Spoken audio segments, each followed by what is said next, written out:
Hello and welcome to the Conservation Show. My name is Chemtai Kirui. It's always a pleasure to have you join us. Today we are exploring the issue of illegal wildlife trade and the measures being taken to combat it. I went on social media, for those who follow me on Twitter, and I asked what would you like for me to discuss if and when I get a chance to have a conversation with someone who is working behind the scene to ensure that we have that special unit. Of course, looking at the unique and innovative measures being taken to combat these poaching issues. And you had your questions, and that's why I have my tablet with me here. I'm going to go one by one and ask all these questions to none other than the special guest that we have here in studio. Dr. Philip Murudi is the Vice President of the Species Conservation and Science at Africa Wildlife Foundation. His organization is at the forefront of efforts to protect Africa's wildlife and tackle the illegal trade that threatens its survival. He will be sharing with us the innovative approach of using canine units and the impacts that the foundation is making in this crucial area. Please allow me to welcome Dr. Rico studio. Thank you so much for joining us. Thank you very much, Mtai, for having me. My name is Philip Muruthi. I'm Vice President for Species Conservation and Science at the African Wildlife Foundation. We are a foundation, is an NGO which works across Africa to ensure that wildlife and wildlands of Africa thrive in a modernizing Africa and to benefit the people, but also the natural resources. The questions that I have, some of them are the audience actually who wanted me to ask you, right? Good. So I'm going to try as much as I can to go through that. Can you explain the impact that illegal wildlife trade has on wildlife population and ecosystem in Kenya and in extension Africa? Yes, let me start by saying that a country like Kenya, we are well endowed with the natural resources, which is our heritage and which we should safeguard. Let's start from there. True. And the natural resources have a great potential to improve our welfare as humans, our well-being. So when we conserve wildlife and natural resources, we are actually literally conserving ourselves. It's for our own good. Now, illegal wildlife trade and the poaching, that illegal offtake negates the very purpose which we have in our constitution and the enjoyment of that heritage, because it takes away illegally for the benefit of those, the illegal benefit of those who poach, and it removes it from, say, the government and also the local people. So that is the first impact. When you kill elephants, you remove the potential to use those elephants as, say, ecosystem moderators. They disperse seeds of the forest like abreuas, they replant, so they are replanting that forest. They are creating a healthy environment, stopping the flooding, making sure that we have water in the Canine. That is the connection with our welfare. So when you kill those elephants, it means that that forest is less healthy and that the people of Nairobi may not have water in the long term because the forest did not regenerate. That is one example. The other one is that you remove that economic ability of Kenya and local people from benefiting from that wildlife. When you kill rhinos, for example, it means that tourists who go to the Masai Mara or any other local destination will not see those animals, and they may go to another country. So that's the other one. The other one, which is very important, the impact of poaching and the trafficking, is that it creates insecurity. Because when poachers come to a local area, hawachagui, they will literally, you cannot stop within their way. They will sweep you along because they want to gain that which they want to poach and sell elsewhere. That is why it is so important. There are many other benefits of keeping our natural resources. For example, some of the things that are being poached, plants too are poached. There is illegal offtake of plants. Some of those plants have medicinal value, which we have not even explored. And so something is being stolen from us that we have not even understood the benefits of. So it is upon us as Kenyans, as Africans, particularly government and people who live in those local areas, to safeguard these resources as our heritage, but also for the potential they have in sustaining us and improving our human well-being.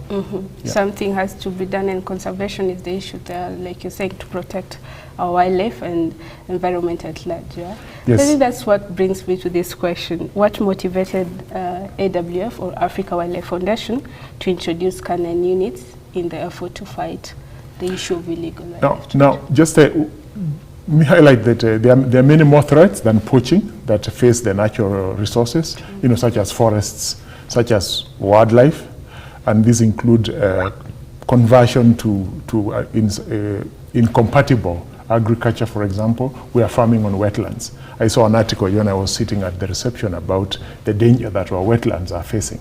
So there is that. There is also illegal trade and the poaching. Now, because we exist as African Wildlife Foundation to support governments and the people of Africa to make sure that wildlands and wildlife thrive, we see those threats and we want to mitigate those threats. We want to mitigate them with the people of Kenya and other countries where we work. So when we looked at the tools through which you can work, you can of course have rangers go out, you have community relations, you have education. But one of the things that we also realized was that even when we have strong laws, let's say against poaching and trafficking, there are certain areas that were weak. One of the areas was detection. Just the very fact that somebody is able to enter a national park, kill a rhino or an elephant or a lion, take the ivory or rhino horn or lion bone, all these are products that are traded, take them away, and we find about them when seizures are made in Asian countries like China. We are too late. So the reason we went to the canines is that they are very good in detection. Okay. Canines have with dogs. Dogs, well-trained dogs, are very good at smelling. They can smell things like ivory, which to you and I, pure ivory does not smell. But dogs can smell about 100,000 more than we can. And therefore they can do this fast, they are not corruptible, they are efficient, and that's why we came to this tool. In combination with other methods like X-rays, like patrols, we can then have an arsenal, an efficient arsenal to fight poaching, and we are seeing very positive results. Interesting, and I think the word thing there is the special canine unit. When you say that, the uniqueness and innovativeness that goes into it, but of course you understand there's so much that goes behind it. There are trainers, there are those people who handle it and all that, right? Could you provide an overview of the current situation of poaching in Kenya and which species are mostly affected? Yes, historically Kenya suffered a lot, like the rest of Africa suffered a lot of poaching. Let me just give you some statistics using elephants, which is one of the most sought after because of its ivory, or pangolins. In the 1970s, Africa had about 1.2 million elephants. Right now, there are about 415,000, which is just about a third. In Kenya, we have about 35,000 elephants. We are doing well in the last, say, 15 years, so the population is recovering. We have done so well that I think last year, 2022, we didn't lose any rhino. 2021, we lost no rhino. And maybe less than 10 elephants. So we are doing well. However,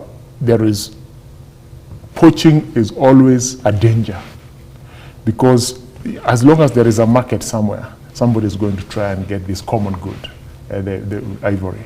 So to answer your question, we are doing well, but we cannot sleep on our success. We have to.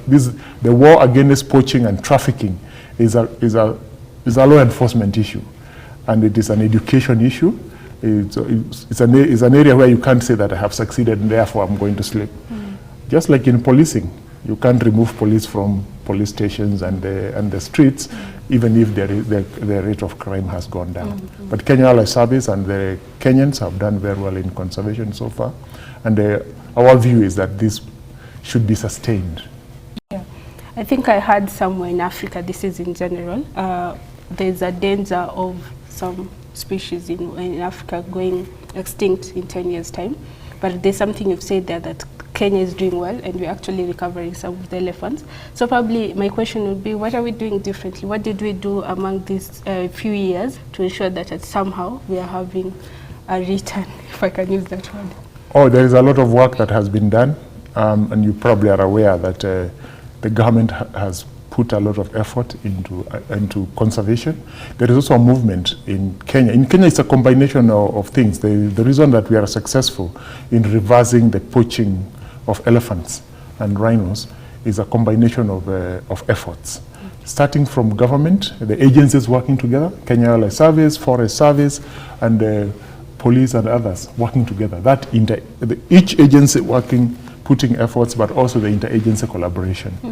Even the judiciary and the prosecutors. We work with the prosecutors and the judges, and we train all this. We work with Kenya Wildlife Service, try and train everybody, sensitize these agencies, so that there is great knowledge now about the value of wildlife and what should be done. Community conservation is also very important. Kenya is a leader in the conservancy, the community conservancies movement. We have more than 200 conservancies in Kenya. These are areas which are outside protected areas. They are areas like in the Mara, the areas that surround the Mara. A lot of the land that is conservation is happening in the Mara is not just in the Mara National Reserve. It is also outside. So education, community participation, benefits has brought up this result. Yes. Interesting, multi-sectoral approach. Exactly. Right? Yeah. Before we go to break, Daktari, I wanted to ask you this question that someone wanted to find out. Can you describe a specific instance where the use of canine units made a significant impact in the fight against poaching or illegal wildlife trade? Yes, I'm going to use... Is it interchangeable when I say legal wildlife trade and poaching? Yeah, well, I mean, poaching feeds the illegal wildlife trade. So you kill an animal illegally, that's poaching. It's illegal. Yeah. It's against the law. So actually you should be held and face the law. And that is one intervention which we have done in Kenya. We have worked with the government and the other stakeholders to make, and the current Wildlife Act has quite stringent punishments. It was not always like that. Okay. So that when you are prosecuted and taken to court, you face stringent laws. Now, a specific example of where canines have worked, our example here in Jomo Kenyatta International Airport. It used to be an area where ivory and the rhino horn used to pass through. Not necessarily animals that were killed in Kenya, but you can be a source and you can also be a transit. So right now we have the data to show that the number of arrests, even though the rangers and handlers and the dog unit is going on daily, the number of arrests have gone up to 0 at Jomo Kenyatta International Airport. Maybe they've shifted elsewhere, and that is why Kenya Wildlife Service and others are working to look with intelligence to look across the country. And the dog units can be moved around. So we have one in Mombasa, we have another in Naivasha, and they can be moved around. But Jomo Kenyatta is one, Entebbe is another one, which was a lucrative area for trafficking. Because of the canine unit and the other agents and other methods, almost 0. So we can look elsewhere now. At least they know there's something happening here, so we can't use this route. Yes, and this information that I'm telling you that there is success is not just a matter of arresting and saying, oh, we are not finding anything. We can collate that and relate it to what is happening in the field. So there are no reports of poaching. We are not seeing any animals dying in the field, and we are not seeing any trafficking, anybody being caught.